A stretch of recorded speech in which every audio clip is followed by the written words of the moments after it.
All right, so once again, this is Miloš speaking from Safetica HQ. I'll lead today's webinar, so I hope that you will enjoy it and that I will answer majority of your questions. If you would have any anyway, please send them to our questionnaire, which is present in GoToWebinar panel, and we will answer those questions after the webinar.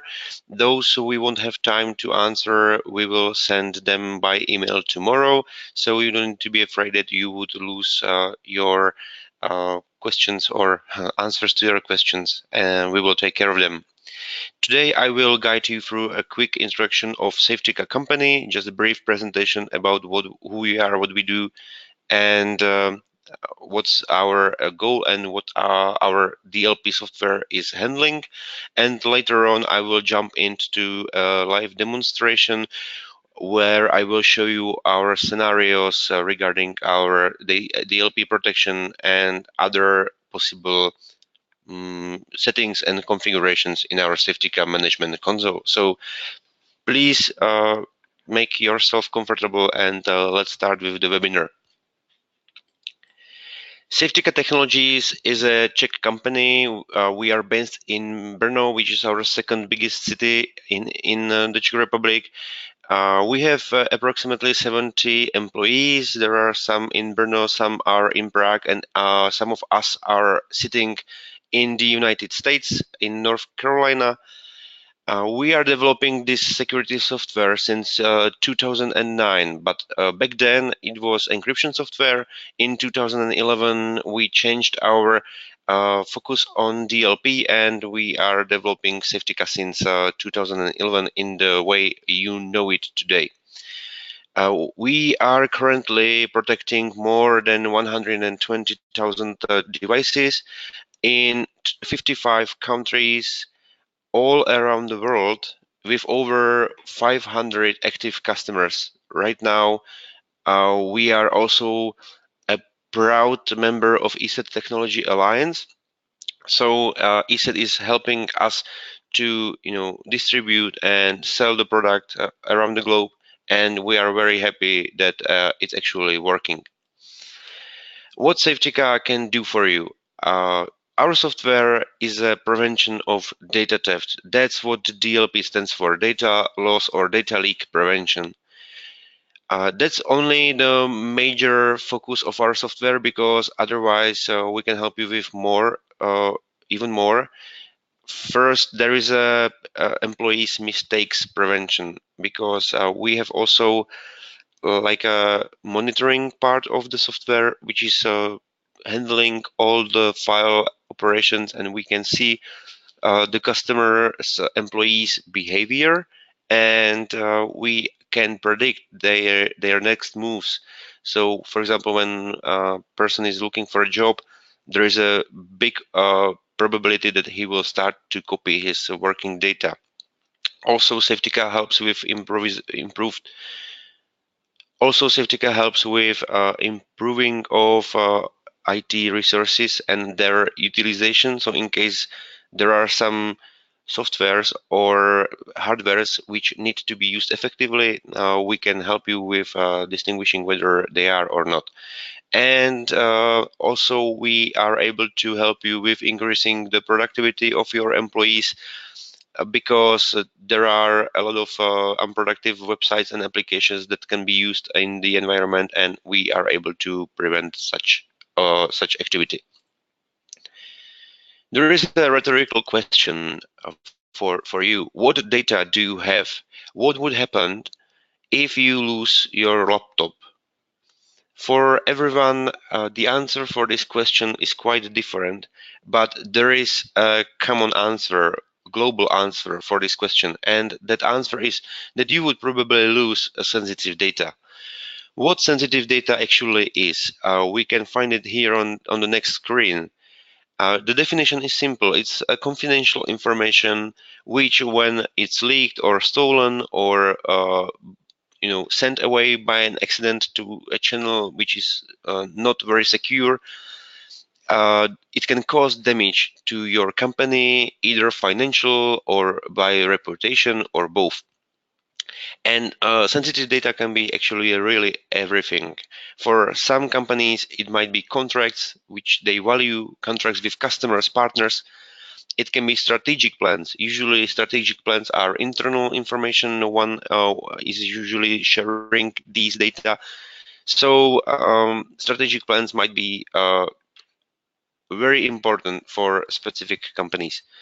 In general, it can be a know-how, know-how of the company's plans, of company's field of work. For example, if it's a construction company, the know-how lies in CAD software data, for example. For many of you, it can be customer databases where personal information of your customers and partners are saved, and a lot of people usually have access to these. Salesmen, for example, using their phones or using their emails, they have access to a lot of contacts, and such an employee can easily to take those contacts, and they can, for example, start their own business or something similar. As I mentioned, personal customer information here in Europe, very popular or very common and very actual regulation called GDPR came recently or is coming recently to Europe, uh, protecting personal information of residents of the European Union. So in case you are living in the European Union, your personal data will be protected by GDPR, and Safetica can help you with that.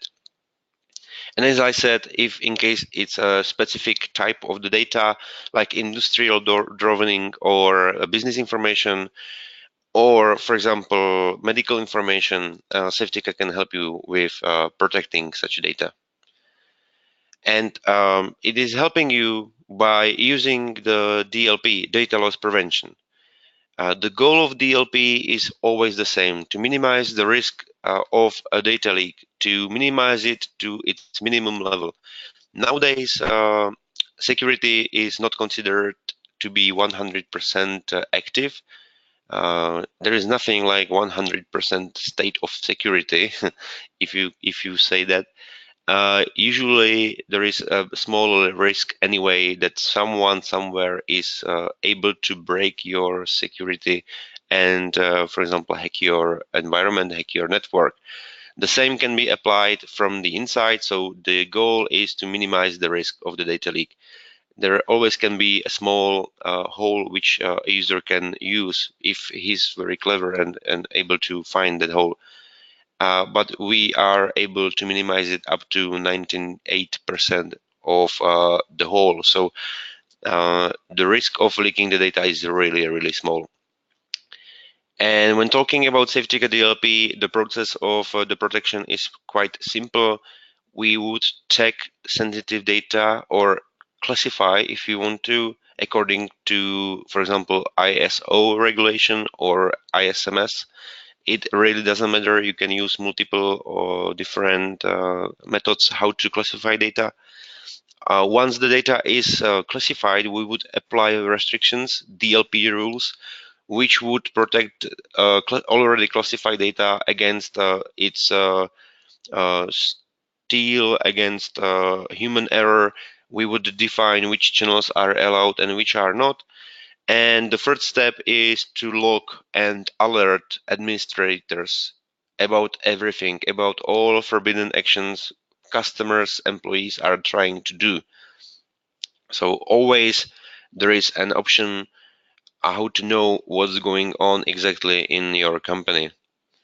Here on this screen, you can see that not only DLP is the thing Safetica can help you with. We prepared something like a complete human factor protection system. So together with DLP, there is a device management. We can control external devices being plugged in. We would allow only some, others would be denied, and so on. Productivity measurement. I said at the beginning that we are able to see productive and unproductive web and applications categories, and we can either block them or we can restrict them from being accessed.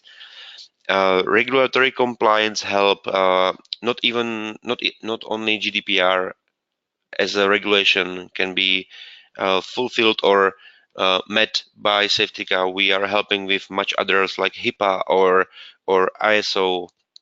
So in case that there is some regulation which is mandatory in your country or for your customer, we are able to help you with that. We also have data encryption. We integrated BitLocker in our software, and we are quite good in activity filtering because we are using our own web and application categories. So you can always see what users are actually doing and if they are being productive or not.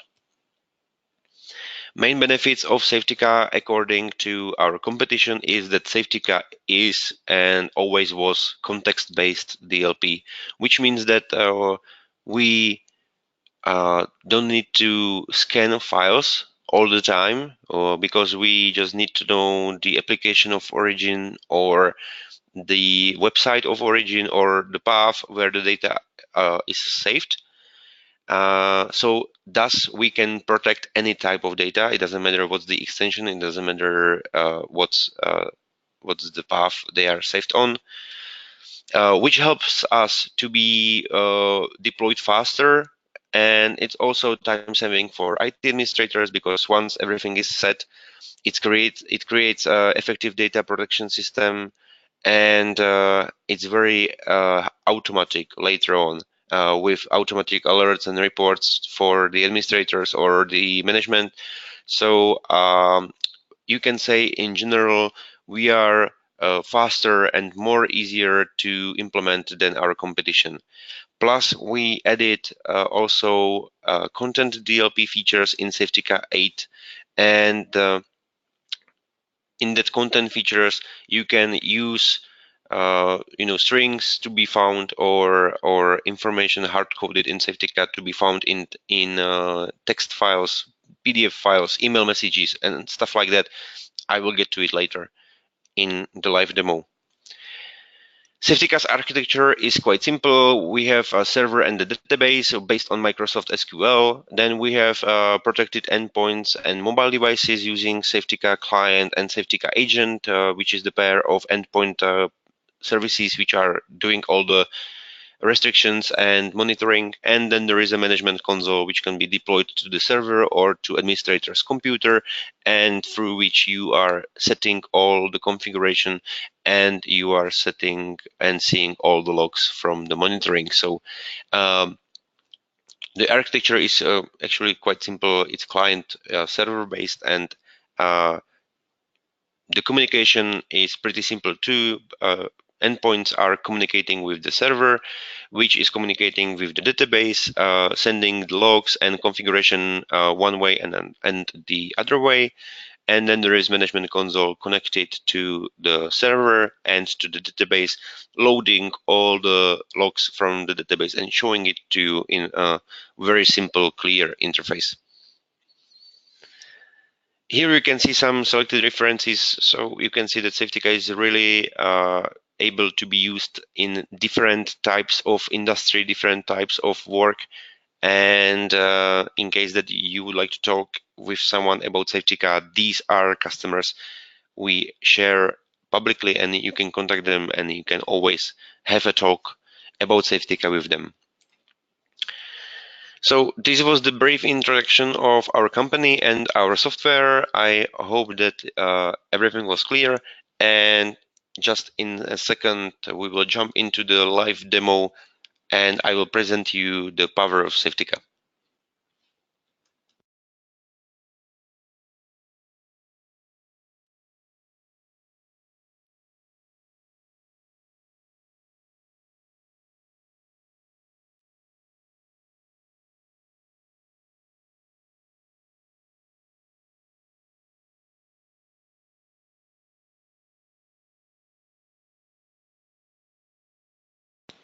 All right, so here is the live demo demonstration. Let's start with the user point of view. I have prepared some scenarios I would like to share with you, how Safetica is behaving when it's actually protecting data. And after the short proof of concept or short introduction, I will jump into Safetica console and we will go through our configuration in it. So you will see a bit of both the customer approach and the administrator approach as well. So first, in this C drive folder or C drive path under top secret design, I have these files which are already being classified with top secret category. And for this category, I have created other paths and channels which are denied when talking about these files. So for example, here on C deny, this path represent any type of internal, external, or network path which is easily not allowed to be used by these sensitive files. So in case that I will try to copy the file here and paste it in this denied folder, you can see that Safetica DLP will immediately cut off the operation and will inform me as a user that file transfer has been blocked. If I click on more information, I can find some description of what's going on, but more importantly, I can also see what paths are actually allowed for these data. So for example, here I have folder called C allowed, and in case that I will click on it, it will open the path. And if I try to paste the file here, there is no problem in copy pasting this specific file in this specific folder. Why I have the settings like this? It's pretty simple because Safetica can actually create a safe zone, a safe perimeter sandbox where users can work with no problems, with no limitations. But once a user will try to go off this sandbox, like here, when I tried to copy it to deny folder, it will start to protect the data, protect the value of the data, and it will force the user not to do the operation he originally wanted to. So now I have created a copy from the original file in this allowed folder, and what I can do as a user who tries to be clever and he really wants to steal the data, I can try to copy the file here from the allowed folder and try to paste it again to denied folder. But you can see that the same pop-up window jump out and informed me that the file transfer is blocked again. It's because that we are automatically distributing the classification from the original file to its copy. Even though that I will try to rename the file and even try to change the extension, it will still remain protected. So let me create the file and rename it to abc.123, change the extension, try to copy it and paste it to deny folder, but the file is still protected. So once the protection is active, it doesn't matter what is the extension or what is the name of the file in the end, it is still being protected. And also when I try to send it to a zip folder, for example, and I will create an archive and copy it and paste it again, or try to paste it again, the file transfer is blocked. And as a user, there is no way I can go around these settings. Another option I have is not to use local path or not to use server path, but there is an option to use, for example, some websites. Let me demonstrate the difference between some authorized server like this or official Safetica upload server and the public server like WeTransfer. Everybody knows WeTransfer. So let's start with the official one. When I try to upload the sensitive file, which I just tried to copy somewhere, to this officially authorized cloud or file hosting server, whatever, I will go to attach this from data, top secret, design, and I will try to change the file. So let's try this one, for example. And I will try to start upload. There is the unauthorized upload of file, but I have options. This is a different mode than you have seen in the previous screen, because I as a user can click on upload anyway. Thus I will authorize the upload of the file, and the file is being uploaded with no problems here. That's only because I'm actually uploading really sensitive data, and as an administrator I would like to inform users that even though they are using official cloud, they need to think twice if they want to share this sensitive file with the outer world. On the other hand, if I go to WeTransfer, I will try to add the same file here. I will use the same email address, which is my working address here at Safetica. This will be the same. And I will try to transfer the file.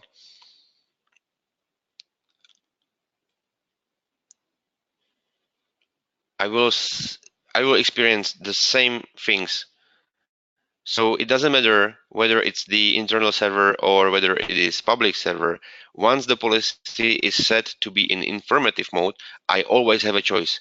But believe me that if I would be a general user and I will try to do something like this, copying sensitive data on this email address, and I will see the pop-up like I saw, because it's informing me that as an administrator I will get the notification and then the operation will be logged. I would definitely click not to do it, and I would think twice as a user if it's really necessary to do so. Another channel I can use as a user is email message. Let me attach this file from this top secret folder to email message, and let's choose the other one. I will again try to send it to my personal email address. Let's name it as test, and let's try to send it. The thing is that my email address is not in allowed email addresses, and again we are back into the restrictions restriction policy, which is the heaviest one. And again, I'm informed as a user that I can't send this email. Meanwhile, my address is in recipients. So, okay, as a user, I know that this email address is off the limits because it's not allowed. What is allowed for me in this testing environment is this test@safetica.com email address. So if I change Miloš Blata to test and I will try to send it, Safetica will recognize that this email address is actually allowed, and there is nothing which will prevent me of sending the email away. Like this, I can easily again create the sensitive sandbox or secured sandbox where I can send the data, and everything else which is out of this sandbox will be denied. There is also another scenario with email messages. Let's try to use my email address again, but now I won't attach any file. What I will do, I will type sensitive information in the email's body. And for me, in these scenarios, the sensitive information here is invoice. If I type in invoice, that's where our content features will start to work, because in the moment I will try to send the email, you can see that even though there is no file, we will recognize that there is a sensitive information in the email and that the protected keyword is in the message. So I can't send the protected information without being logged. So if I said, no, I don't want to send it, the email will stay here. If I try to do it again, I can't, because previously I decided not to do it. But if I tried it again, the same option will be offered to me and I can send it anyway. But when I do this, it will be logged and it will be seen in the Safetica console, so an administrator would know about it. And maybe you are asking what is going on when I try to open the file. So let me show you this scenario as well. If you open the file, you can notice that there are small icons showing up in the lower right corner of the application. If I click on it, I'm informed that I have opened a protected file, and that protected file restricted the application I'm using, and it restricted it for all these operations here. So for example, I'm not allowed to do screenshots, or I'm not allowed to burn the data directly from the application. And if I have the application opened and I will try to do the print screen, you can see that print screen or screen capture has been blocked as well, and that I'm not able to use it. Like this, I can easily protect the content of the file, even though that I don't protect the information inside the file. I just know the file is sensitive, and during the open, it won't be allowed to be misused in any ways. Also, I can try to open another type of file, which is a PDF with some information about patients. And if you can see, there is a clipboard denied. Data transfer is blocked. So what I can do is to try to copy the information. In this moment, there is no problem in having the information in the clipboard. But when I try to open some other application, it can be, for example, Notepad, and I will try to paste it in here, I won't be allowed, because what we do is that we keep the data in the application of origin. In case it's an editor like Microsoft Office Word or anything else, I'm able to copy paste the information inside the application, because that's what users usually need to do. But once I will try to copy and paste it to a third-party application, I will be blocked again, because in my clipboard there is the protected data from top secret category, and I'm not just simply able to paste it into the Notepad or any other information application which will be running.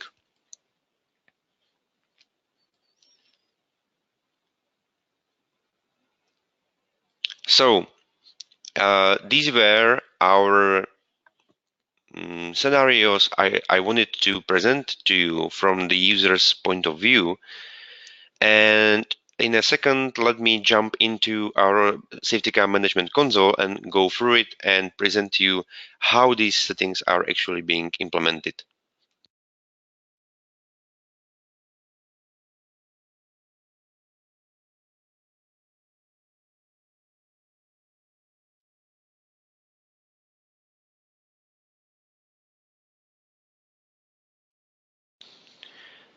Now, what you can see on the screen is the dashboard of our management console. On dashboard, that's the thing you will see the first when you log in Safetica console, and it provides you with some general overview of what is going on in the company from all different modules from our console. Let me just briefly go through the layout of the console. So first, you can see that on the left there is like a maintenance or management part of our Safetica. There is dashboard alerts, reports, and Web Safetica, which are tools used mainly by managers. On the right, there is maintenance, profile, and support button, which are used usually by administrators the most. And in the middle, there is auditor, DLP, and supervisor, which are actually those most important modules protecting the data used by the one who is responsible for data protection in the company. Usually is a security officer, or it can be a project manager, or whoever is responsible for implementing Safetica. Under the left part, there is a user tree. This user tree is having like users and computers from the environment, and it can be either done manually, like here. I created manual groups and I categorized users and computers under those groups. Or you can also connect it to your Active Directory structure. So all your organizational units will be loaded automatically, and you don't need to do this manual stuff, manual uh, infrastructure creation, if you want to say. Now, when you are seeing some logs, you have always option to change the layout. Usually you can create your own layout and you can use it later, and you can choose the period of the presented time. For me, it's March of this year, because here in March I have my demo database. And that's our layout, our user interface. Let's go briefly to check how Safetica is set according to what you've seen. Let's go to DLP. In DLP, what we did was that in file tagging, we briefly tagged the files. We went through the classification process and we created those classification classes. And you can, for example, see that some files have been tagged. There are eight files in total. I'm sorry. You may be asking why you can't see any results. It's because those files were tagged in the past, and I'm not showing the past actually. And if you would done it recently, all the results would be here. But we are clearing these results after some time, like 2 weeks or a month. It's because we are saving space in the database. So anyway, you have information here that the files were successfully classified, and that they are starting to be protected. You can see that, for example, in sensitive data, it was 211 files according to some rules. How the rules are set, it's very simple. For example, here for top secret data, I created a path rule, and the path rule can be edited to be presented for you. So I named it top secret. The rule mode was tagging. There is another mode called testing, which will send you back the logs, but the files will remain untagged. I choose the whole user tree, the root node, because I wanted to take data on every computer. And then I simply define that the data would be in C data top secret folder. What I could do even now is to add extensions. So right now I was taking all types of data, but if I would like to, I can limit it only to selected categories of file extensions. Thus, I wouldn't tag everything, but only those which belongs to these categories, and you can browse those categories. Well, and that's it. I did it multiple times because I wanted to classify multiple types of data, and by that, I have created the structure of data which you can find here in my data folder, and which I was actually using the whole time.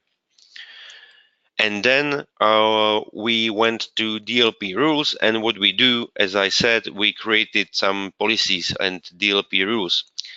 What is DLP rules for actually? So you will do very simple thing. You will take a data category you used to classify data in file tagging. You will merge it with security policy, and you will assign it to an entity in the user tree, which means that you would simply take the classification of data, restrictions, and you will send it to all of them, or just one group, or even just one computer if necessary. For example, here you can see that on external group, I don't have any rules set yet, but I'm inheriting rules from the root node. So if I click here on this little eye, which is called effective settings, you can see that this external group is inheriting everything I've set for the root node. But also I can create a new rule here. If I click on it, I will choose the data category from the list. Let's say that I want to change the settings for top secret files, and I want to make it different for this external group according to the root node. I will go to the next step, and that's the step where I need to choose the security settings, security policy. But let's say that none of these will fit me, so I can create a new one. I will name it somehow, and this is actually the most important screen of the DLP, because here you will decide what will be allowed for the top secret data and what would not be. So for example, I can say that external devices, all of them would be denied. Or I can say that yeah, I want just to notify the user that something is going on, that he's working with sensitive files, but I don't want to, cut it off. Or I can allow it all. But you are asking, how did I create it? The secure sandbox. It's easy. I use the final option, which is called zone. And now you can see that in the zones, I have allowed this company trusted zones or allowed zones. And what I did to not in zone channels was to deny them. So before I have defined that like the test at safetica.com or upload at safetica.com would be allowed, but everything else would be denied. Uh, when you are editing these zones, you can click on this link, which will redirect you to zones, and you can actually see which devices and which entities are added to the zone and which are thus allowed.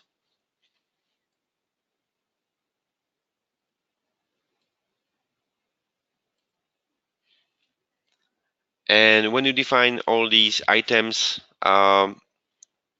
you can then use it for all different channels, not only for external devices, but let's say also for printers. I can allow and deny. For network, again, I will allow this trusted zone and deny everything else. For email addresses, I can do the same, and so on and so on. Then there are some accesses to areas where we don't use zones. So for example, for encrypted drives, I can either deny them, notify, or allow only. There is no zone option. The same can be applied for cloud drives. But what is good about cloud drives is that they are distinguished. And for example, if you are using Office 365, I can easily allow only one drive for business, which will, set the sandbox again, because I would deny using Google Drive, SharePoint, Boxing, Dropbox, everything else. But I will allow this OneDrive for business represented by Office 365 Cloud, for example. And then I can, for example, deny remote transfer through RDP and other things.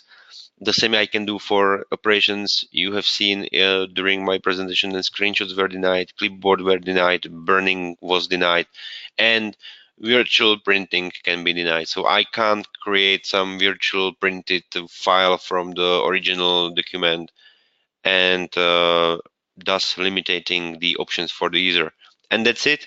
After you will decide it, what is good for you, and you will set it properly, you can finish, and then you can find the security policy in the list, and you can say it's loaded. The final step is to choose between testing, informative, or restrictive mode. In the testing, we are just collecting logs, and nothing is showing to the user, no pop-ups, no notifications. In informative mode, that's the one where you have a choice to choose between send anyway or do not send at all, or upload anyway or don't upload. That's where when we are informing and educating the user that he's doing something wrong. And then there is a final option, what you have seen during my try, from copy the data to this denied folder where I wasn't allowed because this was the restrictive policy. And after you will choose which mode you will use, you can finish, and you can see that I have created a new top secret rule for only external group of users. I can save it and it will be assigned to these entities. Well, and then there is DLP protocol, and in DLP protocol, I can see it all. I can see what was going on. I can see which sensitive files were used, what users were playing with the files, and which operations and which actions they did. And later on, under the charts in records, I can see all these very detailed information about those file operations, which were allowed, which were denied, from which source to which destination, what was the application, and what was the data category. Very detailed information about these sensitive data operations. And as I mentioned, we have other features in DLP.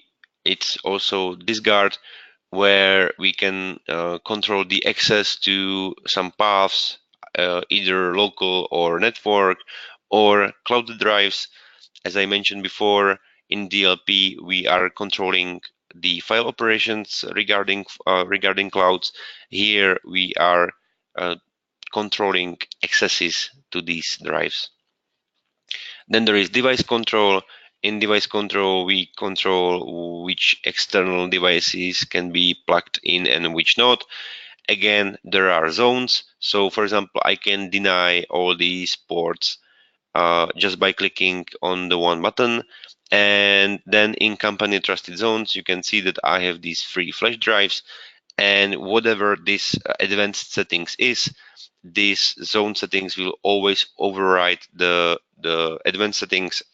So it means that right now only these 3 flash drives can be connected to computers in the network and be used for file operations. As I mentioned at the beginning, we have BitLocker for devices and BitLocker for local drives, where we can easily control encryption on external and internal hard drives. This is the original Windows feature, only integrated under our console, and more user-friendly because the GPU version of BitLocker is not very intuitive. And the last thing we have in DLP is called channel control. And in channel control, we don't protect data according to their classification as from file tagging and DLP rules, but according to its sensitive information. So here in email control, you can see that I have notify under sensitive data. So when I was trying to type in invoice in my email, when I tried to send it away, the channel control was responsible for it by creating the safe zone, the same zone as for DLP, and defining sensitive data, which can be either predefined, like here. It can be social security numbers, it can be HIPAA information. So you can use this predefined information. You can also use your own keywords or regular expressions. And here you can see that I have invoice, the word I was protecting in the email messages. And the third option is to use third-party classification. You can use any other classification you previously implemented, and you can easily put the identifier from the application here and start to protect data which are already classified by other software. And all these you can do for email controls, for webmail controls, file upload, instant messaging, and even external devices. So once you are copy pasting or uploading or attaching information, including sensitive information inside the file, like in the text, the channel control will stop you and will notify the user that he's trying to copy paste or move sensitive information.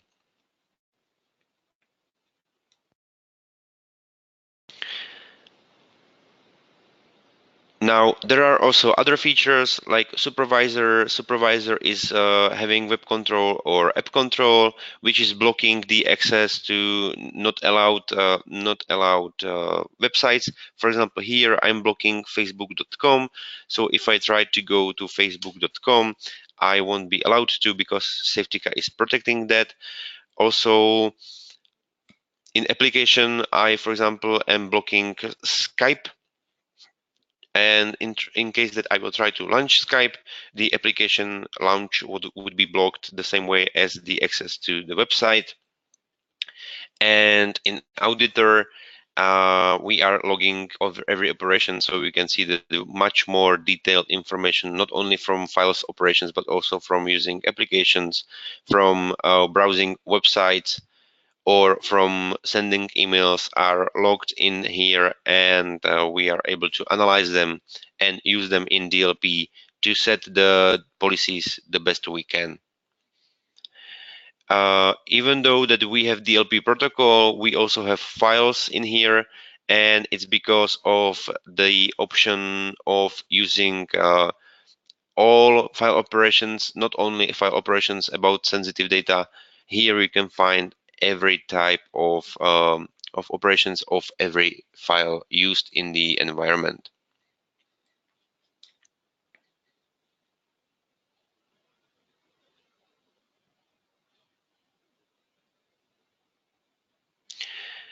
At the beginning, I also mentioned that we have Web Safetica. Web Safetica is the web interface very similar to the desktop one, but with different approach.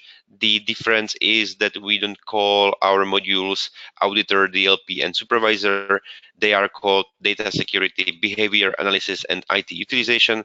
And it's because that this approach is much appreciated by the management, and management is what this Web Safetica is actually created for, because we wanted to create a tool to browse the logs very easily with no need of deep knowledge of DLP. So for example, here we are able to see a lot of statistics on the dashboard. And for example, when I want to try to see the users looking for a job, I can just simply click on it, on the button, and I will be redirected to the screen where all this information will be provided to me. And I will immediately know which users are looking for a job, and I will immediately see what is going on here as a manager. So I'm able to very easily find the information necessary. The more important is that in data security, we have other information connected to Office 365, for example. So in case that you would have the Office 365 records and account connected to Safetica, you would see file operations here. We also have mobiles under Web Safetica, so our mobile application protecting mobile devices is managed from this web interface.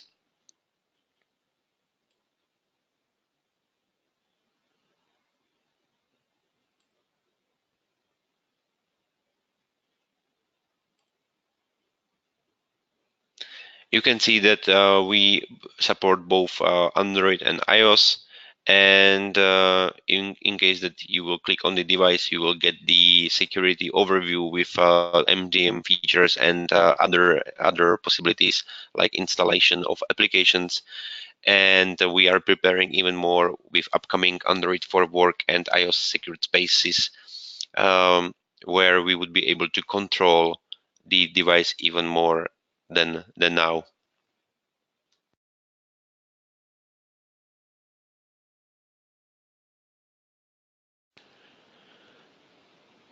So this was the brief introduction of our security software. Our time is almost over, so let me check your possible questions here. There is one interesting. How is Safetica behaving when the client is offline?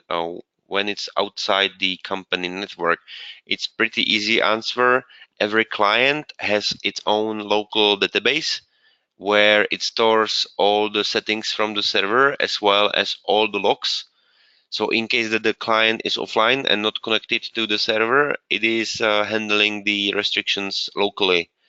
So even though that the client or the employee is on the business trip or is not available through VPN, there is always the protection available. Uh, there is a question about Safetica licensing. So we have two types of licenses. The first one is trial, and the second one is full. Trial license is used during proof of concept, during testing, when we will provide you with free trial license for 30 days up to 10 computers. And you can play with the environment of Safetica in your local testing environment. Then there is a full model, which is usually either perpetual or by subscription. So either you will get 1 or 2 or 3 year long license, or you will have the perpetual licensing, which means that you will have the infinite license and you will pay for services for your local vendors distributor, or in case that it's direct sales from Safetica, it will be from our support team. And there is another question important, which database platforms you are supporting. So it's only Microsoft SQL. There is nothing else, only MS SQL right now, but all editions, including Express edition. So you can use the Express edition up to 350 clients connected to one server, because there are limitations of this SQL performance. In other words, if you are smaller than 350 endpoint computers, you can use Express with no problems. In case that you are bigger, we recommend to use Safetica, SQL Standard Edition, because of its ability to use full performance of the server. Okay, so there are some more questions, but our time is actually at the end. The recording was actually saved from the webinar, or is being saved from the webinar. Also, the presentation is available publicly, so we will share these screens and this recording with all attendees from today's webinar, and you can always contact us. There is a link on the screen you can use to ask for trial licenses or full licenses for your customers. I hope that you have enjoyed the webinar, that you acknowledged our demo presentation, and in case that you have more questions, so we would be happy to answer them later. So take care, everyone, and this was Miloš from Safetica. Enjoy.